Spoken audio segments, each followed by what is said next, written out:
Hello guys, how are you guys doing? And how was your day? I hope your day was so beautiful. Today we are going to be talking about MSNR. So the question here is, what is MSNR? Now, MSNR is a trading concept that focuses on identifying when the market is about to continue a trend or take a reversal. So I'll go again. MSNR is a trading concept that focuses on identifying when the market is about to continue in a current direction or is about to take a reversal. So MSNR, MSNR is based on trading raw price action. So it's a study of how the market creates highs, low, and break through them. Okay. So also it's also help you to know when the market is about to reverse. So now, why is MSNR important? Now, MSNR shows where the market is going next by analyzing price behavior. It also helps traders to enter early before big moves. Now, there are a lot of trades that you are supposed to take, like sometimes when you miss trade and you now see like, okay, this has not happened, but someone else took the trade. So MSNR help you to or allows you to enter trades earlier. I hope we understand. So now we are going to be talking about the basic of SNR. SNR is support and resistance. We all know support and resistance. So support and resistance are majorly key level. Okay, so support and resistance are key levels that price react to based on past data. So come in, let me set this. Okay, so this is your resistance here. This is your resistance and this is your support. Okay, so you sell from your resistance and you buy from your support. So we have three main type of level, though we have different type of levels, okay, in support and resistance. So we have the A level, we have the A shape, we have the V shape, and also we have the OCL. So the OCL is open close level. So let's go to the chart. So I'll show you guys example and also how to mark your A shape, your V shape.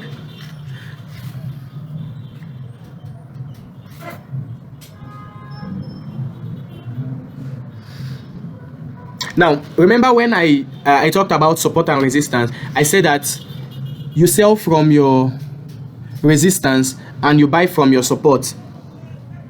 Now, this A shape and V shape that I'm talking about are also your support and resistance. They are your support and resistance. So, if you want to mark your A shape, now you come to the high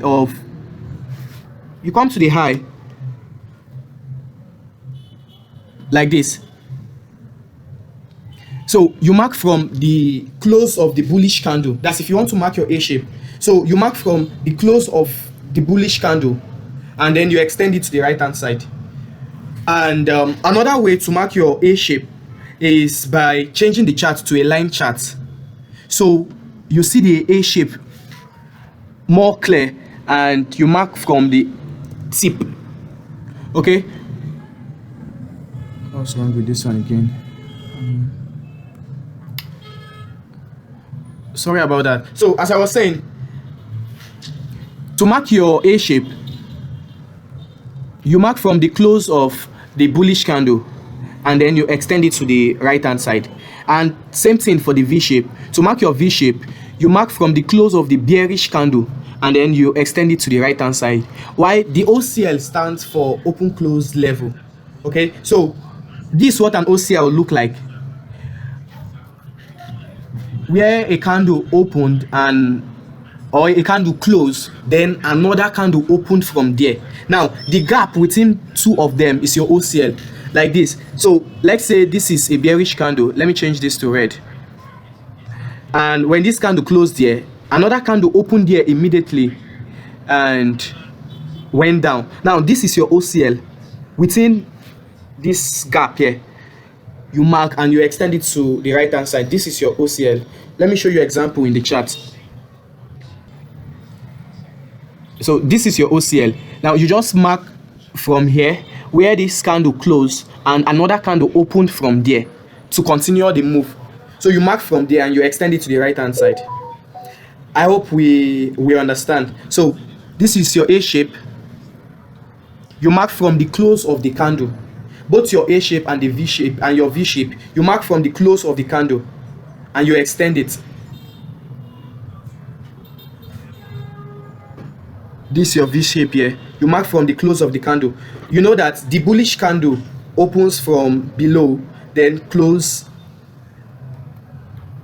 above, right? Then the bearish candle open from up and close down. So let me change this. So if you are marking your A shape, you mark from the close of the bullish candle and then you extend it. And if you are marking your V shape, you mark from the close of the bearish candle, then you extend it. So when marking your key level, just have that at the back of your mind that you mark from the close of the candle. Okay, so that is all for how to mark your key level. I think let's do a little breakdown on how you can mark your key level from the higher time frame and then refine them to lower time frame. So this is daily on Euro USD. Now where is our V shape here? This is our V shape. So we mark from the close of this bearish candle and then we extend it. Then next you go down to your 4 hours. So it's more better to keep it simple by using just 3 time frame to refine. So let's say if you're marking from the daily, you know that you mark from daily, you can refine it to 4 hours and still refine it to 1 hour if possible, but it's more better to keep it simple like that. So this is our daily level. I can simply come to this place and refine it to this place. Now I will now go down to my 1 hour. Go down to my 1 hour and still refine it a bit in order to get tight stop loss. So I hope we understand. So let me do another example for the A shape. Let's still go back to the daily time frame.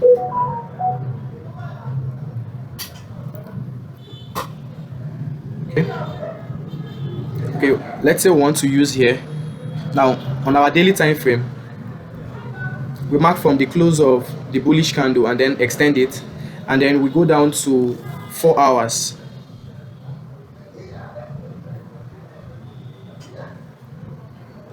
Now we can refine this to this place or refine it to this place, and then you go down to 1 minute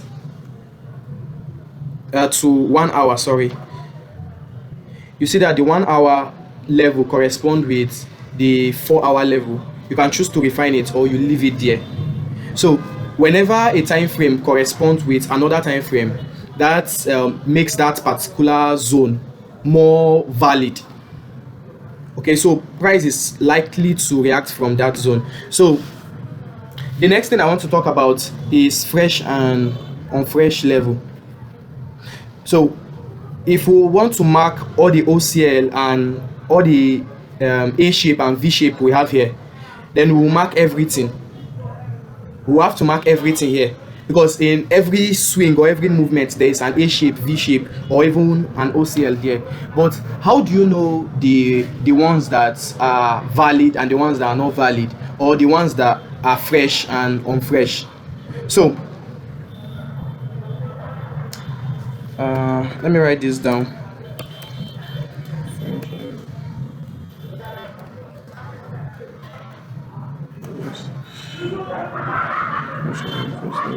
So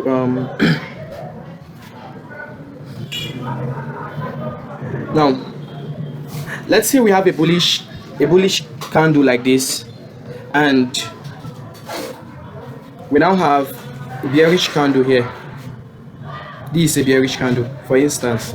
So this is a bearish candle. So where is our A shape? This is our A shape, right? We mark from the close of the bullish candle and then we extend it. So this is our A shape. Now we are expecting price to come to this place and reject from there. We can start selling from that place. But if eventually this candle open from here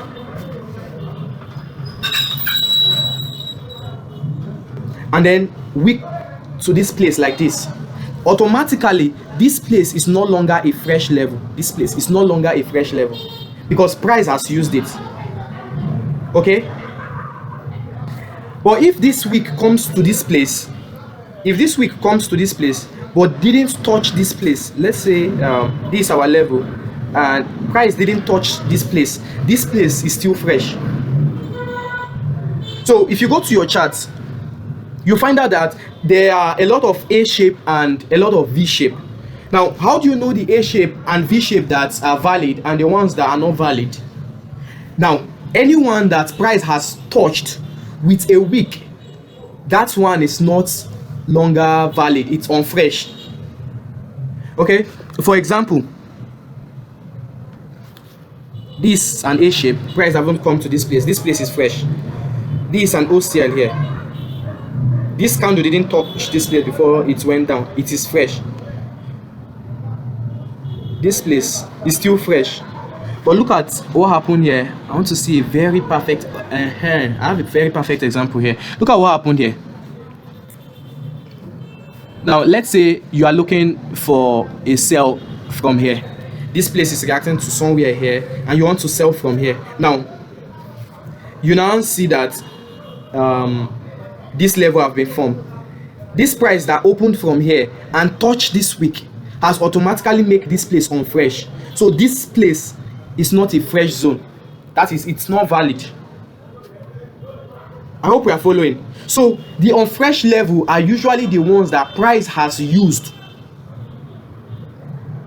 But there's a way this key level becomes fresh once again. Now, a key level becomes fresh once again if price used it and eventually a complete body comes back and pass through it, automatically it becomes fresh again. Let me give you guys an example. Just pay attention so that you won't get confused. Now this is an OCL. We have this OCL here. That's open close level. And price open here like this and then throw a wick. Now automatically this place is not fresh again. So if we are looking for a zone to sell or a key level to sell, we will not pick this one again. Price have used it. We can choose to use an upper one. So let's say price was selling and now price is now buying. Now this candle opened from here and use a full body to break through this place and close above it. Now automatically this place is now fresh again. So we can now say that this place is fresh. So that is just it about fresh and unfresh level. Now the next thing I want to talk about is how many times do price need to break through a particular zone to make it fresh again. How many times? Now before I answer that question or before I talk about that, let me show you guys example on the chart. Okay, now these zones here, look at this place. This is a valid level and you see that price expected it. Look at what happened. This is a valid zone. Price came down like this, swept this place and came back and just touched this place and immediately make a move to the downside. So that means this place is not fresh again. Price has used it. I just want to show you guys how key level work. Key level really works well. Okay, so now this place is not fresh. This place is no longer fresh again. Look at this OCL here. Price touched it, so that means that place is no longer fresh again.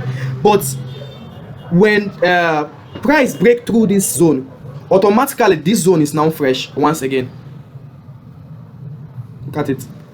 Since price have broken through this zone, automatically this zone is now fresh again. Okay, so just have that at the back of your mind, that if a zone have been tested, that's if a zone is on fresh, if price break through that zone, that particular zone becomes fresh again. But now for the daily time frame, daily and weekly time frame, price will need to break a particular zone 4 times for that zone to be on fresh, for that zone to be fresh, sorry. So what I'm trying to say is that, let's say that this place, price used this place, let's say price used this place before, like this, price used this place, and this place is no longer fresh. This place is no longer fresh. You can see price have used it, but once this candle break through it, the place becomes fresh again. And now look at what happened. This week came back and tested it to continue selling. That means this place is not fresh. If a full body candle breaks through this place again, automatically this zone is still fresh. Once if price break through it again, automatically this zone is now fresh. This key level, sorry, is now fresh because of this price that break through it. If another week come back and touch it, the zone is no longer fresh until another full body candle breaks through it. But if this happens like this 4 times, then you can no longer use that zone again. So I hope you are following. So you can see, for example, price use this place once, and then the place become fresh again. So that means 1. Price now use it here again, and the place become fresh. That's 2. Price use it again, and the place become fresh. That's 3. Price use it here, and the place become fresh again. That's 4. Now you can no longer use here again. I hope we understand. So for the fact that if a place is if a zone is tested, if price break through it, that particular zone will become fresh again. That does not mean that you use that particular zone forever. So a minimum of 4 times. If price use a particular zone and the place become fresh, you still use it again and it becomes fresh like that 4 times, then you can no longer use that zone again. So price can still come back to react to that place, but in order to make your like, how do I even put it, let's say in order to make your trading plan more accurate, so it's better to have a particular rules that back it, so that you will not just choose any random place. You know that, okay, if price use this place once and the place is now fresh, if price make it unfresh 4 times and still used it, now you can no longer use that place again. So I think we are going to be stopping our class here for today. Just go to your trading view and mark all the fresh place you can see, all the A shape and V shape, both the OCL. When you mark those zones, the next thing to do is to now start looking at the ones that are fresh and unfresh. For example, this place, this zone was used already. You can see this zone is used already. That means it's unfresh. But price breaks through it multiple times and made it fresh again. So there's possibility that if this candle comes to this place, or if price comes to that place, the market will respect it. You can see the market actually weak at that place. So the market respected this zone. So that will be all for today.